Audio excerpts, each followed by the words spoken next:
Please welcome Dr. Anjali Bhatodekar.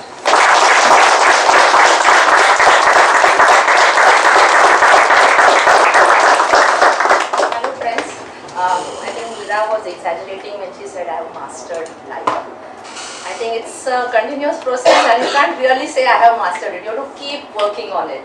But throughout my life now, more than 30 years of marriage and all the trials of life, I have tried to learn something. And I always feel that whatever you have learned, it's good to share with others. Because, everybody doesn't have to go through the same hardships. You can learn from somebody. Like, you want to go to Goa, you ask some friend, who has gone there. Okay, which hotel did you stay? How was it? How did you travel? And learn from that and try to avoid the pitfalls. So this is essentially like trying to enjoy life and avoid the pitfalls. That's the main aim, sort of, I would say. So, are you comfortable in English or English is fine? Yes. Yeah, because I was suggesting Hindi, but I myself am not so comfortable in Hindi. So let's continue with English. Okay, so my husband and myself, we are both doctors. I'm a pediatrician as a child specialist. My husband is a psychiatrist. And we both have been working with an organization called Juvenile Diabetes Foundation. Okay, juvenile diabetes. Now the word means the patients who have got diabetes in a very young age.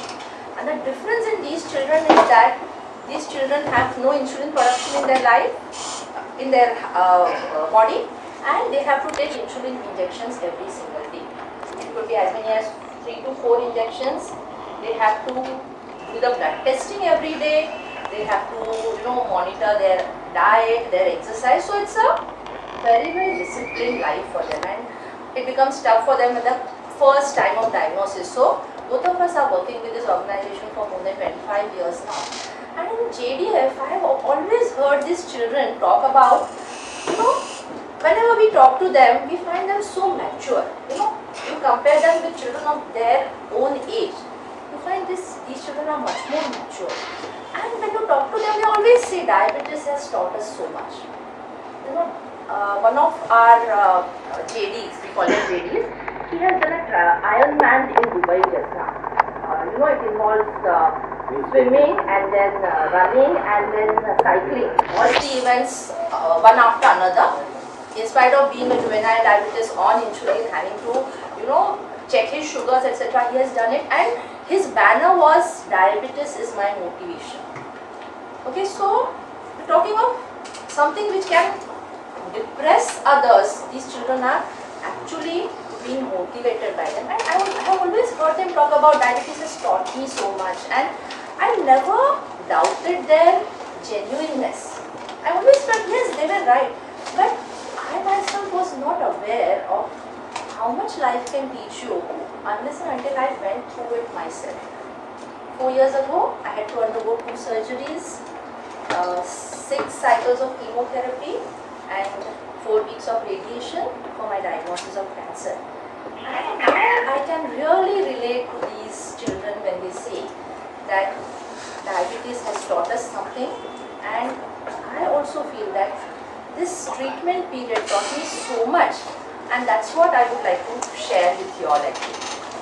Now my husband and myself have been doing a lot of meditation. They are in Osho meditations. We are also part of a spiritual organization which we give true life to others.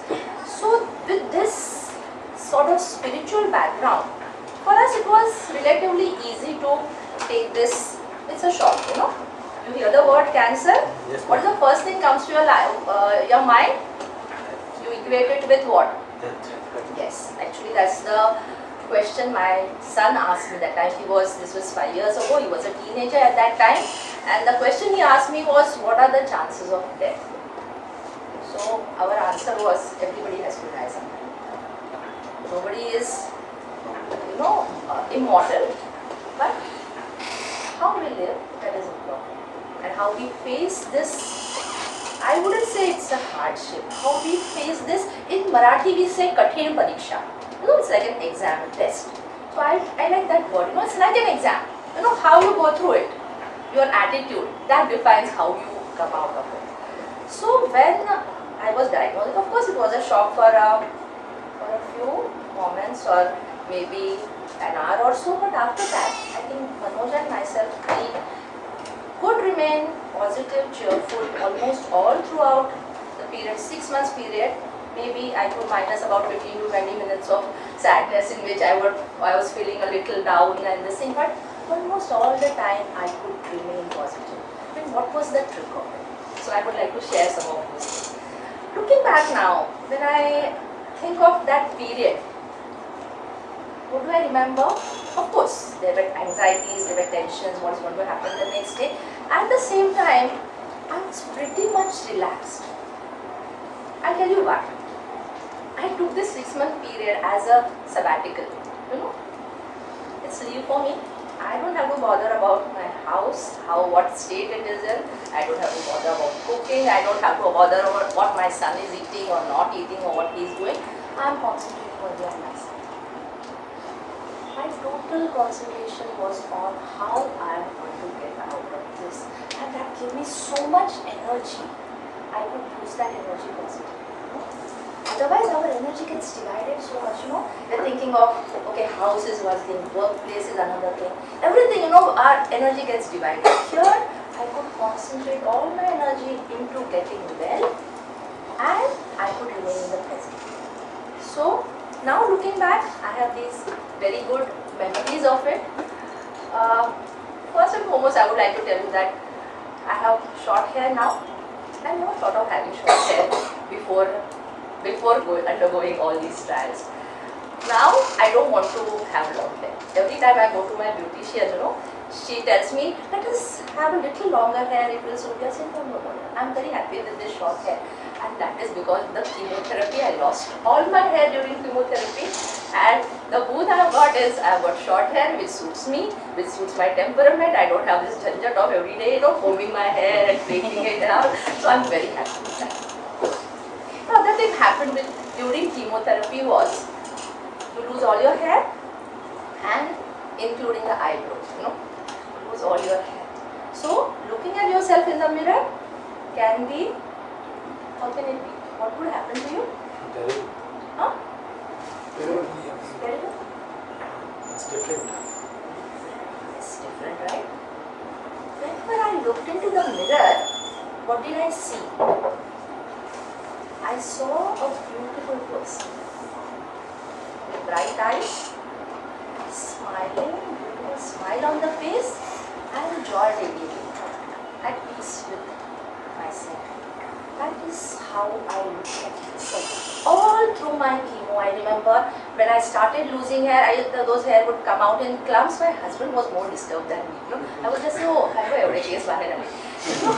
So I was somehow not disturbed. I knew it's going to come back. So it's okay. So it's a new hairstyle for me. I was okay with all those wigs and bandanas and topis and all, whatever. That was a temporary thing. But whenever I look in the house, I was not wearing a wig. So any time I looked into the mirror, I saw myself as a very, very beautiful person. And I realized that is how people started looking at me. How you perceive yourself, the world is going to look at you in those same kind of eyes. So if you feel that you are ugly, the world is going to find you ugly, no matter how beautiful you may otherwise be.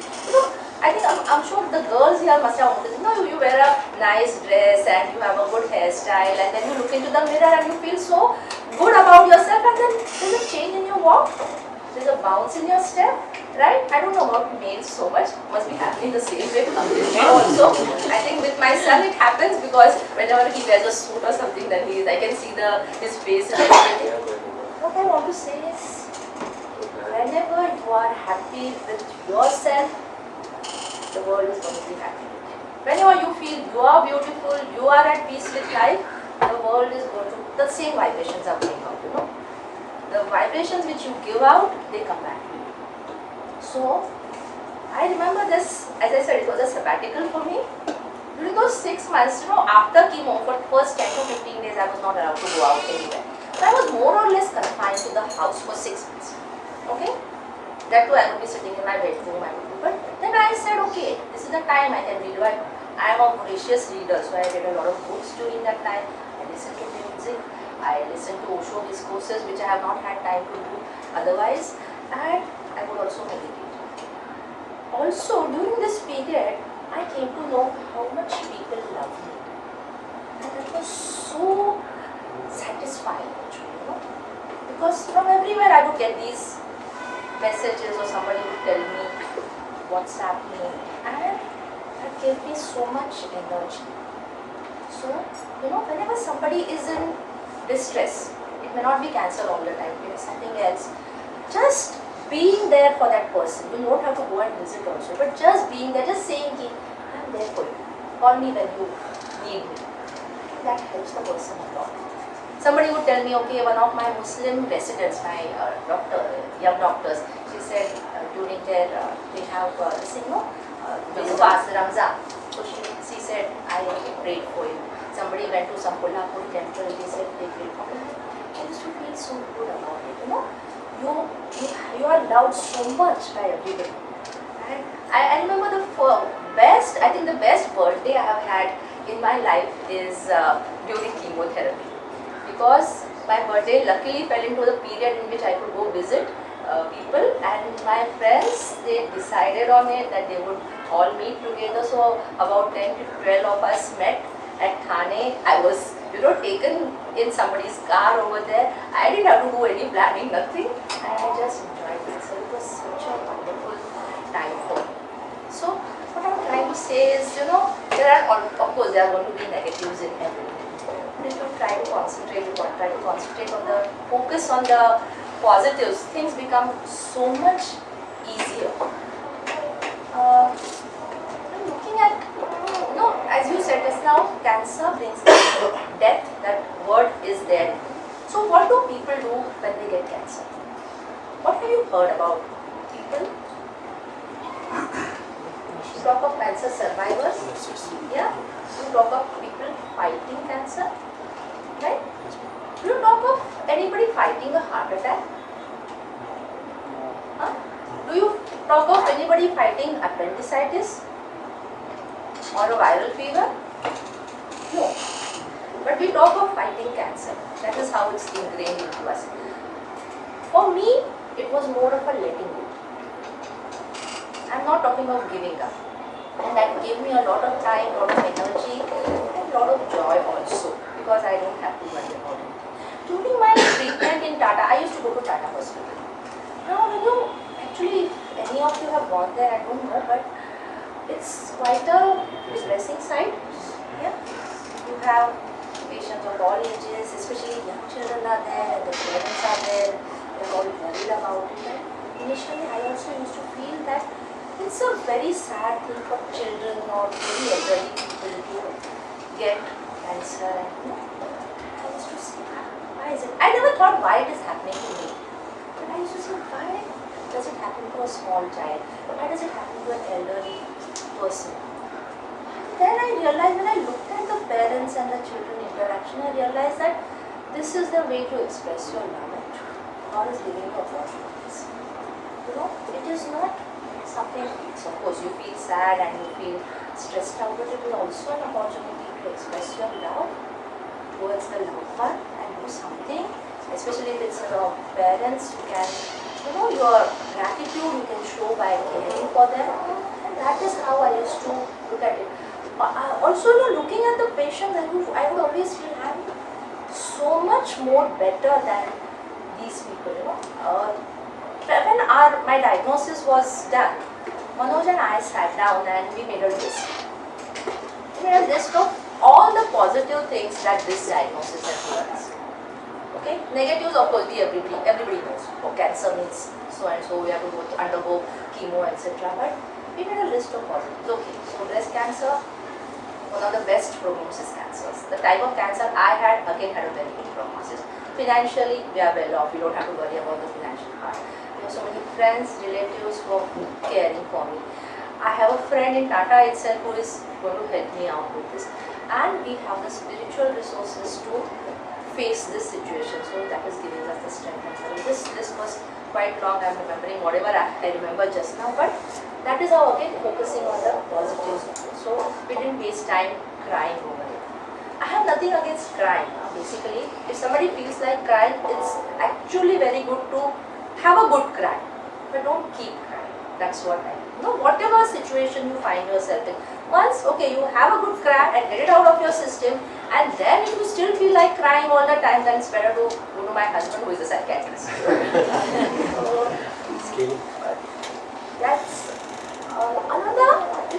I was sitting in Tata one day waiting for my turn. Tata has a lot of rush, and it's very difficult to you are given one appointment time and you never go in at that time. It's always 2 hours, 3 hours, 4 hours, whatever. You just wait there. As I was waiting there, I saw a young person the age of my son. He was in a wheelchair. He was in so much pain. He was so depressed. And I think the prognosis also for him was not good. And that's when I once again realized it's so nice that it is I who got the cancer in our family and not my son, who is so young, who has his life ahead of him. And I'm almost 50, actually I'm more than 50, so it's okay, I at least live my life.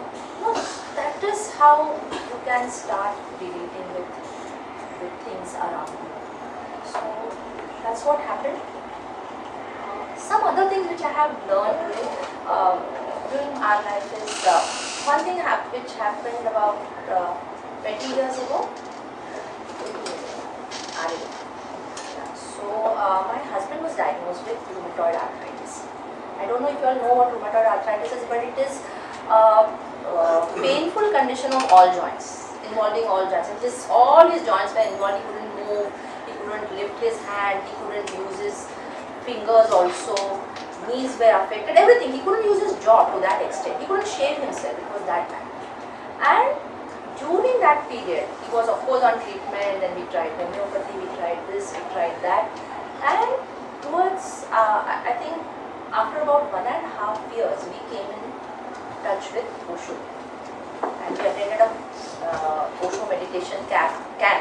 And at that time, his condition was so bad that I had to move with him because he was not fit to travel alone actually that time. So we went there, and that talked about such a great change in him. And his recovery started then.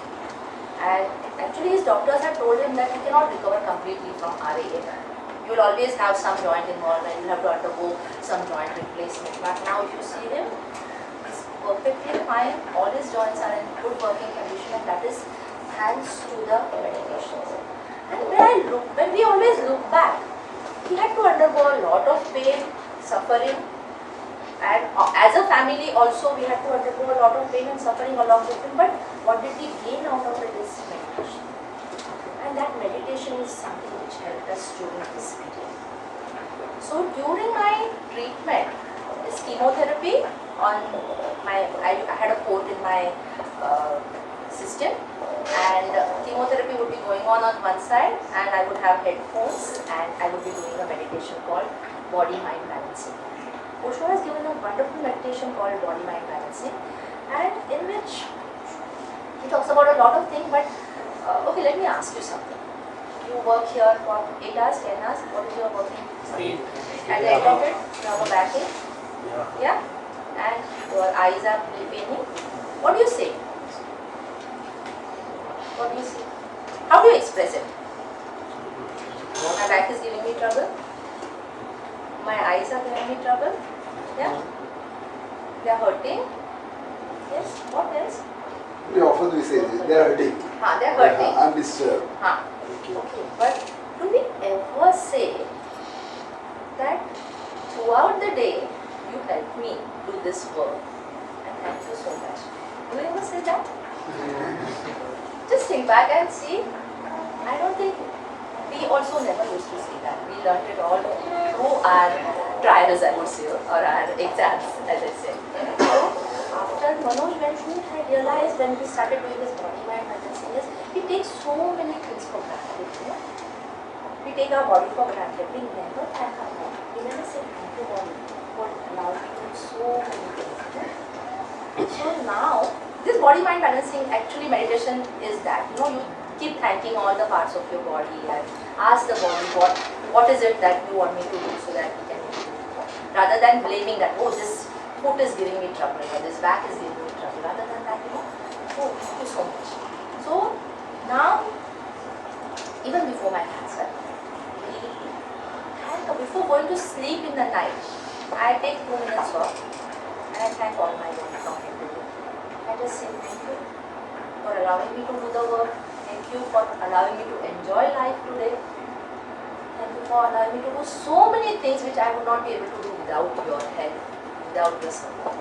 So I think that is one of the very, and you know, this I have felt, whenever you thank somebody, those vibrations come back to you. When you thank your body, you know, the body also says thank you.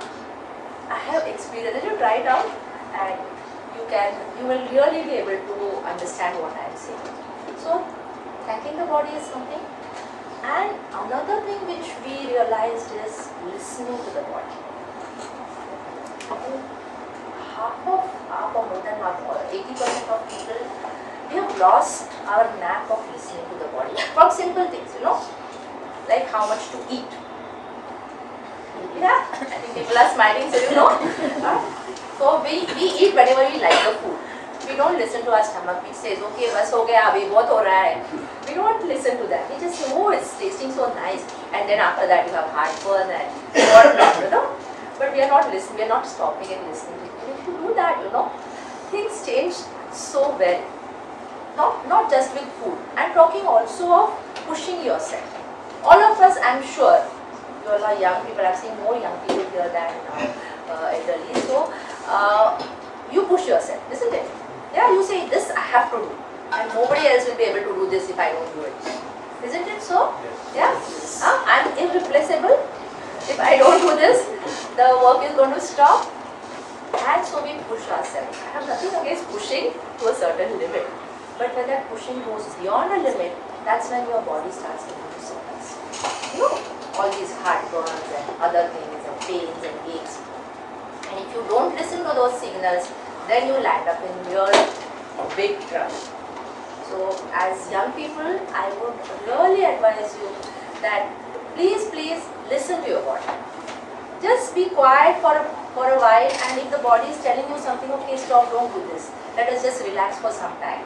Let us just take some time off. I don't have to do this. You know what? We are control freaks nowadays. Especially the ladies. Not many ladies around, but whatever, I'm sure. Yeah, they are all sitting down. I can see more males than girls. But especially the married women, I'm sure you would agree, Meera, that we have to work at the workplace also, and then we have to take care of the house and everything. And then I remember this WhatsApp jokes, so to say, which goes around, you know. The father says, I want to sleep, and he just yawns and goes off to sleep. And the mother says, I want to sleep now. And then she goes around, you know, closing all the doors and windows, and then she will दुधाची पिशवी बाहेर लावणार आणि बरोबर आहे ना दुसऱ्या दिवशीची तयारी करून ठेवणार आणि मग by the time she actually goes off to sleep, it is half an hour, 45 minutes. So girls, ladies, you know, we have this tendency to, you know, push ourselves. Again, to a certain extent, fine, but don't overdo it. So whenever your body wants that rest, I think you should allow your body to rest. Take some time off for yourself. Don't feel guilty about it. That's what, you know. Otherwise, you feel like पिकनिकला गेलो तर घराचं कसं होणार, मग मुलगा काय म्हणेल, असं काय होईल. You know, that is what we feel. I think we should get out of that and just enjoy ourselves sometime, taking time for ourselves. Another thing which I think I have learned all through this is gratitude. I talked about gratitude when we had this list of things, and our normal this thing is, you know, I'm a Virgo. I don't know how many of you all know about these things, but Virgos are the ones who try to find faults with everything. So if 99% things are fine and 1% is wrong, I'm going to look at that 1%. Yeah, there are many people like that around. Sure? Yeah. So we have this tendency in us that we try to find faults. We try to focus on the faults. Actually, in a work environment, finding faults is essential because you have to You get them right. I know that. But finding faults with everybody's behavior, finding fault with the system, finding fault with the environment, finding fault with the planet, all that doesn't help us. If you keep finding faults all the time, it's all negative energy.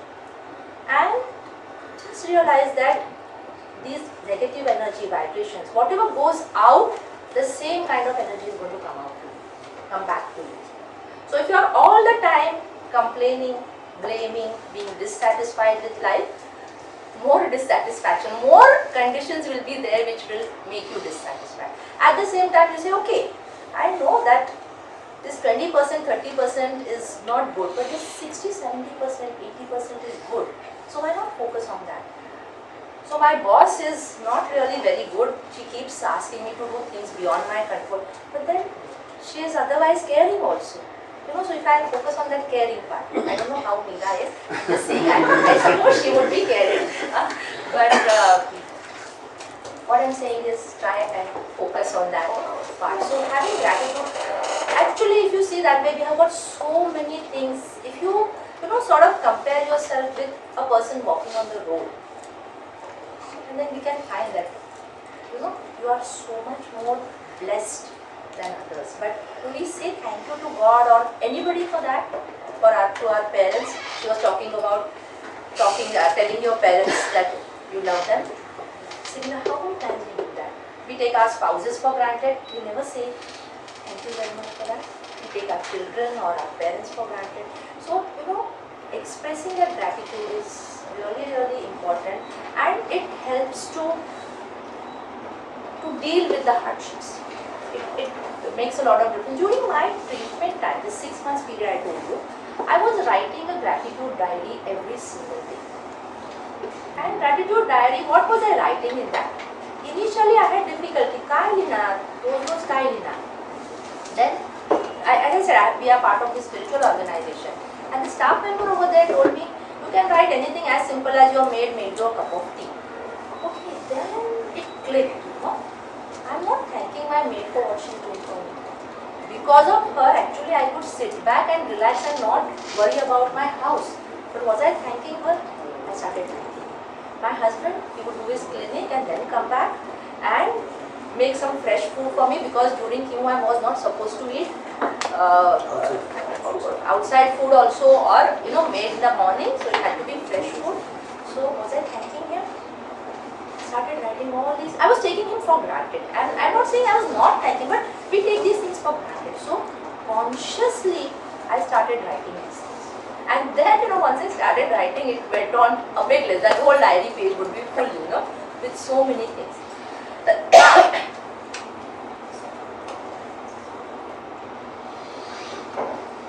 I continued this writing a gratitude diary for almost 2 years. Now I have stopped writing it, actual writing, but again I take some time off in the night before I go to sleep, and I go over the day's events. And I think of, oh, so many good things happened to me. It could be as simple as the rickshawala was very good. He didn't bump on the roads. He was very nice. Or I got an Ola immediately. He didn't have a search. So it could be as simple as that. It could be something very good, and whatever, you got a good news about somebody, etc. But all those things I think over, and I really, from the bottom of my heart, I thank God that I'm allowed to have so many wonderful blessings in my life. I'm not saying that everything is going fine in my life. Something is going to go up and down. If it was very straight, straight road is not going to be very enjoyable anymore. So something, ups and downs are there. But when you practice gratitude, I think it helps a lot to deal with the situation. Another very important thing which I found, and which I realized as I was contemplating on why have I got cancer. Now I was reading Osho on cancer, and he's talked about you are not really the thing, you're unstable, or you're worrying a lot, or you're anxious a lot.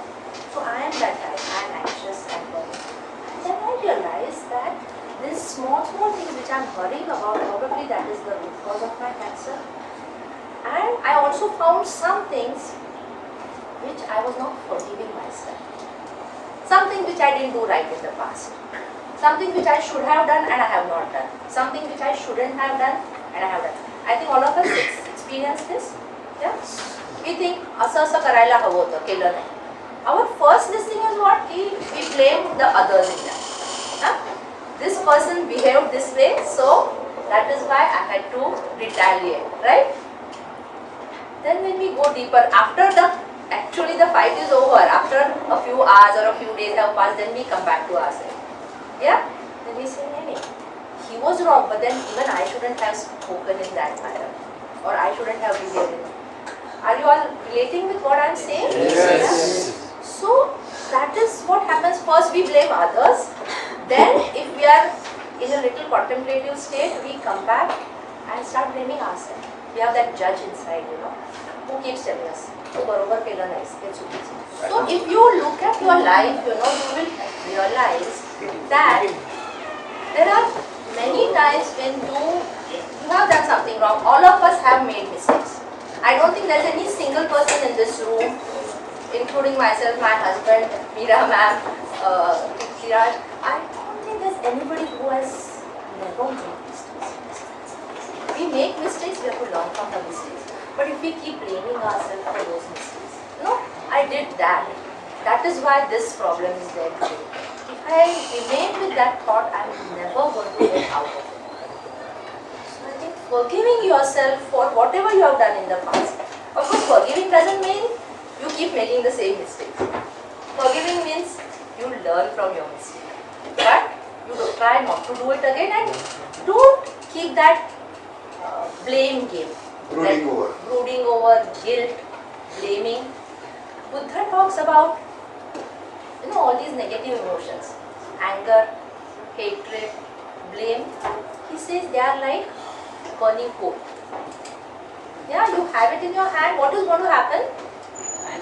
Your hand gets burned. Yeah, so all these negative emotions, they are burning you inside, not realizing. And they are the root cause of most of the physical problems that we have. Be it cancer, be it heart attack, be it your acidity or arthritis or whatever. So the main thing is these psychological things which happen, and if we can forgive others, forgiving others is sometimes easier, especially non-family members. It's easier. I know that. I'm telling you from my own experience. Okay, so if she shouts at me somewhere, and then I can say, okay, I'm not going to have to deal with her every day, so it's okay, I'll forgive. But if he shouts at me, I'm going to take much longer. तू असं केलंस. तू असं केलंस. Exactly. आणि त्याच्यामध्ये काय आहे, अपेक्षा आहे. Expectations. Most of our anger comes from that expectation. So then we find it difficult to forgive that person. And then, as I said, that judge is inside us who keeps telling us, तुझ्याकडून असं, तुझ्याकडून ही अपेक्षा नव्हती. How could you behave in this manner? Why did you do this? And then we start blaming ourselves, and then we start projecting it inside. I think all these things we have to stop. So that also gives you a lot of freedom, and as I said, so much energy is there, and which you can utilize for positive things.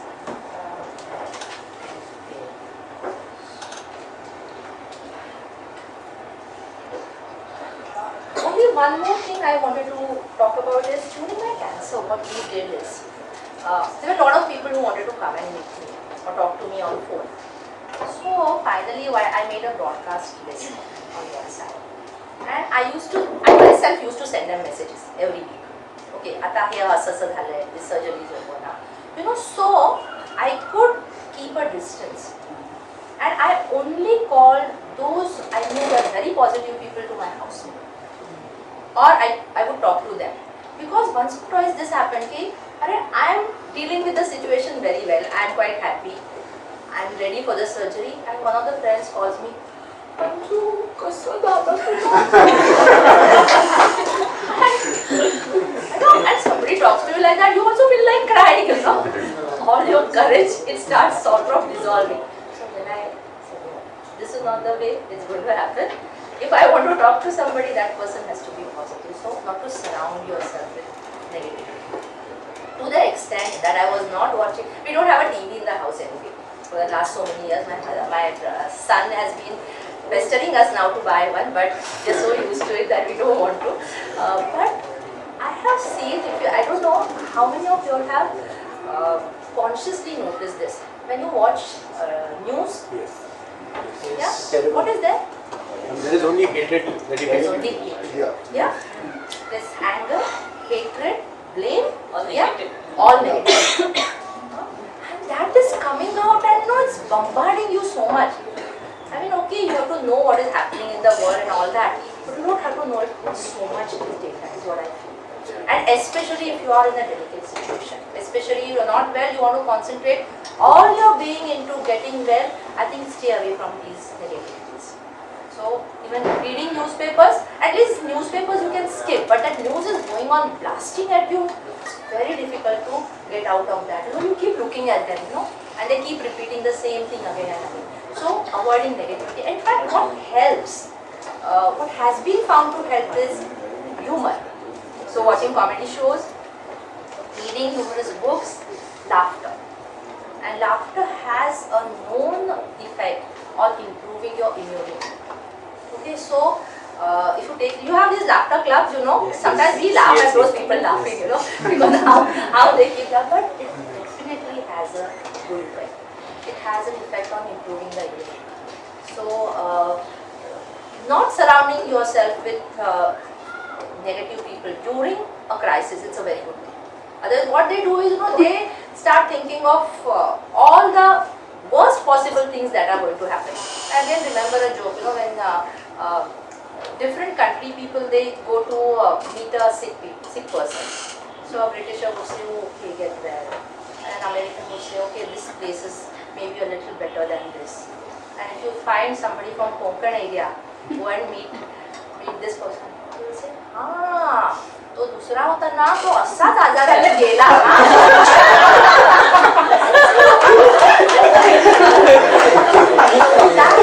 that is how some people don't know what to talk when they go to meet sick people. So I think best is to stay away from that. I think anything else?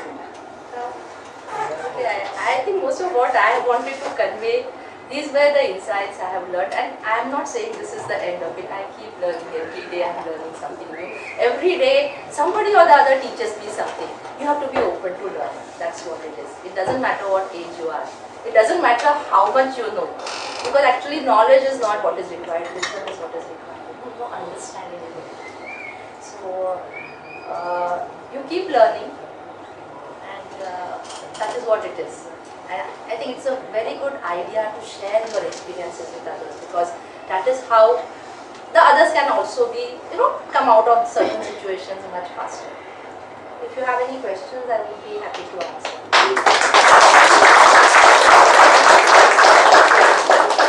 What I missed out on the point is caring for the caregiver.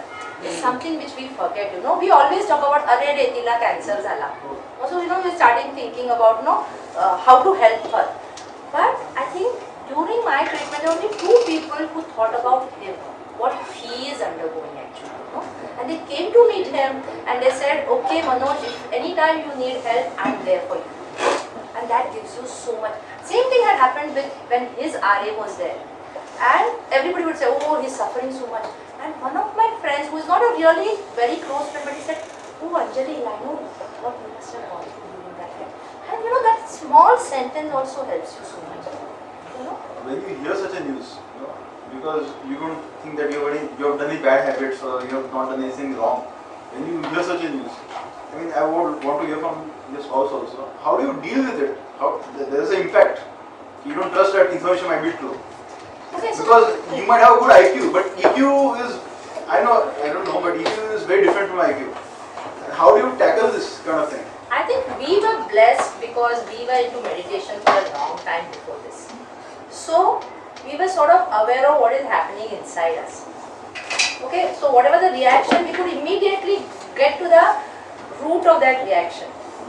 So as I told earlier also, when I heard, see, whenever you think of things like that, a heart cancer or a bypass, you always think it's going to happen to somebody else. Yeah. Yes. Right? Not me. Yes. Yeah, it's not going to happen to me, I'm a doctor, it's not going to happen to me, come on. me it was like when I felt that lump and the next day I went for the mammo, I was pretty sure in my mind that this is a cancerous growth. And I knew some of the background about it, so I was pretty sure, I would say 90-95% sure that this is a cancer growth. Still, when it was confirmed by my friend who did the mammo, it just brought tears to my eyes. So how yes. do you deal with such a thing when you get such a news and it's You- confirmed? Was it not just- shocking to you Yeah, at that time? Yeah, About the okay, first you, news. And how what do you I take can action on tell this? you what I did and he can tell you what you may be able to do. What I did is, okay, so I said, alright, so I've got cancer. Now, why am I crying? I'm scared. What am I scared of? See, this went on for some time, and what I'm telling you, this process, it doesn't happen immediately. So what am I scared of? Okay, my son is quite young still, so I'm thinking of death. But is cancer really this kind of cancer going to cause a death immediately? No, I'm sure I have at least a few years of life. Then, okay, now what am I scared of? Still that, little discomfort persisted. No, I'm not my usual relaxed self or happy self. So, okay, what is it that is biting me? Then I realized, this was after my surgery actually. Then I realized that I'm worried about the pain and the suffering which will go on with the chemo. And especially because my veins are very friable. And I have heard a lot of stories that the chemo drug goes out of the vein. It causes a lot of damage and a lot of pain. I was also worried about so many blood collections that to be done. But shall I tell you, this is from my experience. Always, whenever we worry about something, we magnify it so much. Yes, that's right. So much we magnify, it's so small actually. So even this, You're making it too easy. I've gone through it, so I know it is like, it's not so difficult. I'm not saying it is absolutely, it's not a cakewalk, but it is not that too bad also. It's not like walking on a precipice also. It's okay, you can deal with it. Everybody has the resources to deal with it. So coming back to when I got to the root, that this is what I'm worried about. I'm worried about the pricks, I'm worried about the suffering. Okay, so I said, what can I do to reduce the chances of the chemo drug getting out? Then we said, okay, we can put in a port here. There's another surgery I had to go through, and we put a device called a port in my one of the major veins. So with which, we could directly inject the drugs into the system and not have to deal with my IVs. So that took care of a major portion of my anxiety. Okay. So once the procedure was I said, okay, now I have to deal with whatever happens after chemo. So let's see what happens in the first chemo. Nothing much happened. My counts went down a little, I had to be admitted, but everything went off so smoothly after that. Then I realized that I don't have to worry about the pricks. Okay, महीने में एक 3-4 हफ्ते में एक prick, it's fine, it's not too bad. Then, this is where our experience with JBs helped us. You look at these young children. We have children as young as 6 months, 8 months also, who need to take insulin injections every day, who need to do their blood testing every day. And parents have to do it at home. You can't go to the lab every time to do blood testing. So, if they can do it, why can't I do it? I'm so much older. I can easily do it. And then it happened. And as I said, really, your worries, you magnify it so much that actually it is not so bad.